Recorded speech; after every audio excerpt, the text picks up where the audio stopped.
Not forget to subscribe and join the crew. If you know what's good for you, hit that bell.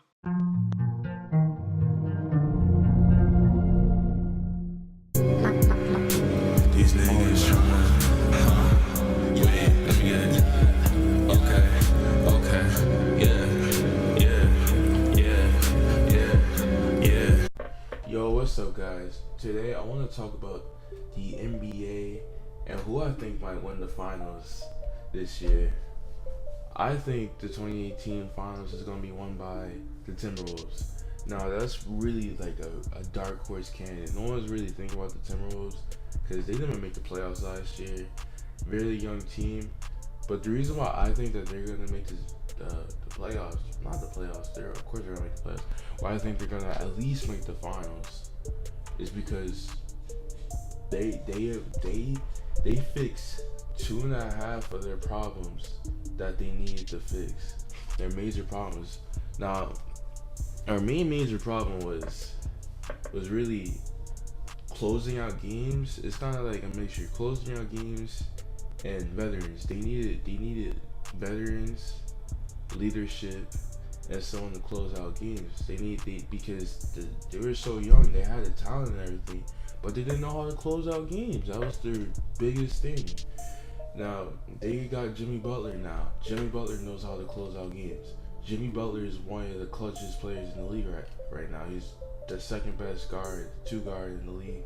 I would have said the best, but James Harden's back at 2, so he's not better than James Harden, but he's really good. And Jimmy Butler really fixes that problem. Jimmy Butler, he will teach young Andrew Wiggins, who's not good at closing out games, how to close out games. Andrew Wiggins will learn a lot from this guy, man. And another guy that I see people really sleeping on that the Timberwolves picked up. Now that's my man Jeff Teague, man. You guys show some love to Jeff Teague. Jeff Teague is a huge improvement from Ricky Rubio. Guy averaged 7 assists last year. And he scored 19 points or something like that. He scored good. Jeff Teague is really overlooked and he's really underrated. I don't understand why. He's so good. But that's actually good for the Timberwolves. He'll fly under the radar for some people. Everybody's looking at Jimmy Butler, Andrew Wiggins, and Karl Towns. And he'll be flying under the radar. He could get his points and everything that way. And this improves spacing. Spacing with this team this year is incredible. It's so much better this year. You had guys like Ricky Rubio and guys that couldn't shoot.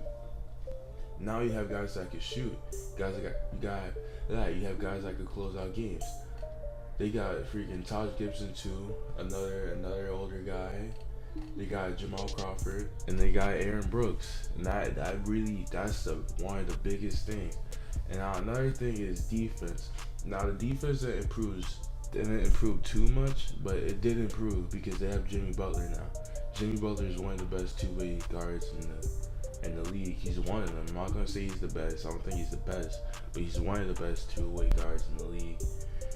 And he could really teach Andrew Wiggins, man, how to play on the offense, how to play on defense, man. He could really he could really show him, man, because Andrew Wiggins has all the tools.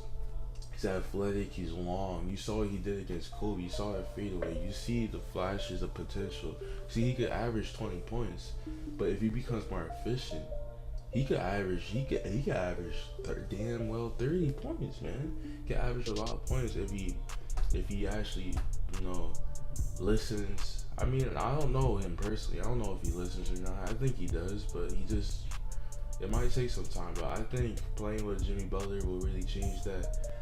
So the defense is really going to be improved. They got Tom Thibodeau. They got Jimmy Butler, who already has chemistry with Tom Thibodeau. Now, the main concern about this team is because they're playing Tom Thibodeau, so it's injuries. But this team seems to be pretty good. Jimmy Butler, I mean, he has some injuries, but I think Jimmy Butler should be fine. Karl Anthony Towns, I don't think he had an injury. Yeah, I think this team is pretty good with injuries.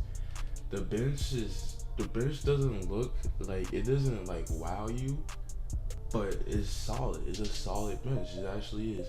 Only if they got Paul Millsap, but this team is pretty solid, man. I really think they can make it. And another thing, they improved shooting. They kind of improved their shooting.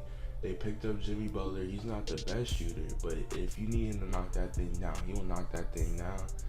You got Aaron Brooks, who could definitely knock that thing down if you pass it to him. Got Jamal Crawford.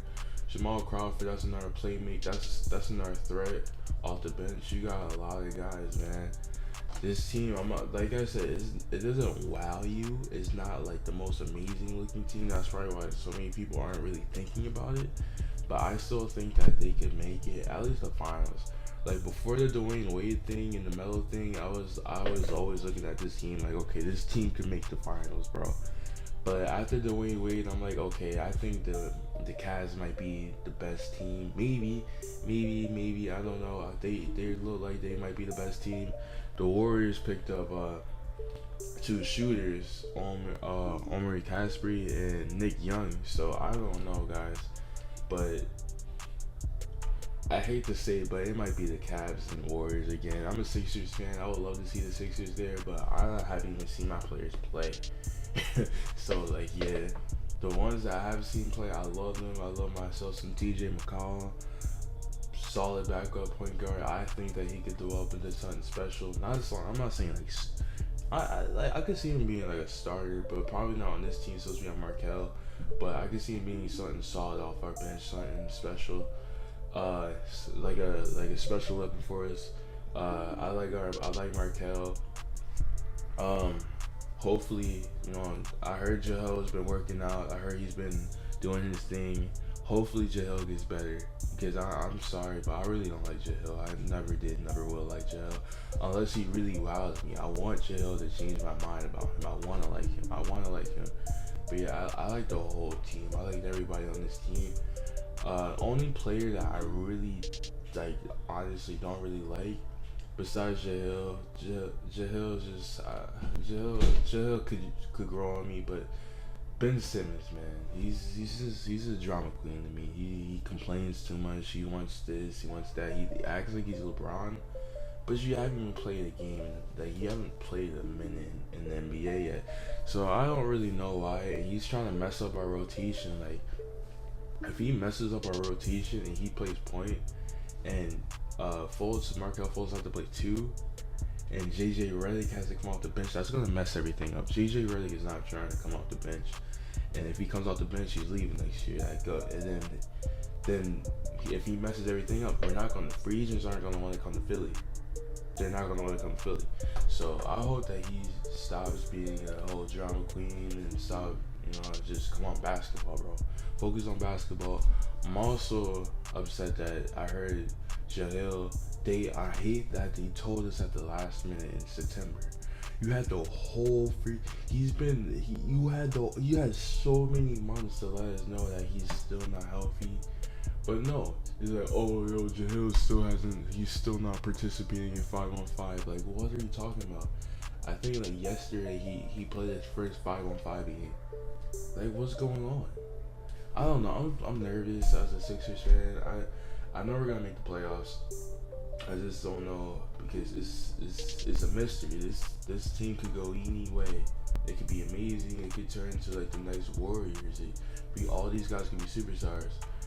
I also have a concern. I hope that Robert Covington and Dario Saric roles don't dramatically decrease, because those are really solid guys.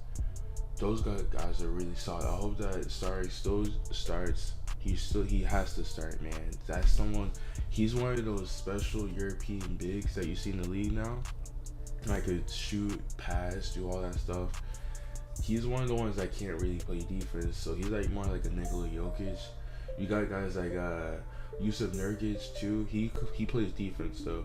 And another one, the Cavs actually got one from the Celtics.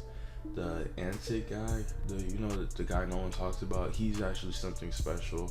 If the Cavs actually look at him and give him a chance, he could actually be something special. I know they're trying to get DeMarcus though. Speaking of DeMarcus, dude, if they get DeMarcus, that could actually happen.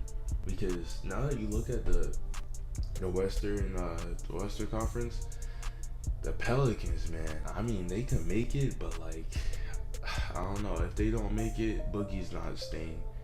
No way in hell is Boogie staying. Boogie's not gonna stay, and so that would give them a chance to. They could trade that #1 pick. The Pelicans will bite that. They'll bite that, and then they'll take whatever contracts, whatever little guys that the Cavs needs to throw in there to match the salary. So yeah, they'll take that. But yeah, man, I still think the Timberwolves got this in the bag. Well, not necessarily got in the bag, but I believe in them. My Sixers, I hope they make it to the second round. That's a stretch. I don't know. I hope they make it to the second round. But we'll see, man. We have to see, man. Ballin' out the top, ballin' out the top, ballin' out the top. Yeah, I got it right. Ballin' out the top, ballin' out the top, ballin' out the top. Yeah, I got it right. New drop top, new drop top, new drop top. Yeah, I'm tryna cop, yeah, I'm tryna cop that new. Yeah, I'm tryna cop that new. Ayy, stole bunny, tryna fuck, little ass, start hopping in. Ayy, looking like the fucking sergeant man. Got a nigga looking like a, ayy, kingpin nigga. I got hella keys, hella bitches all on me.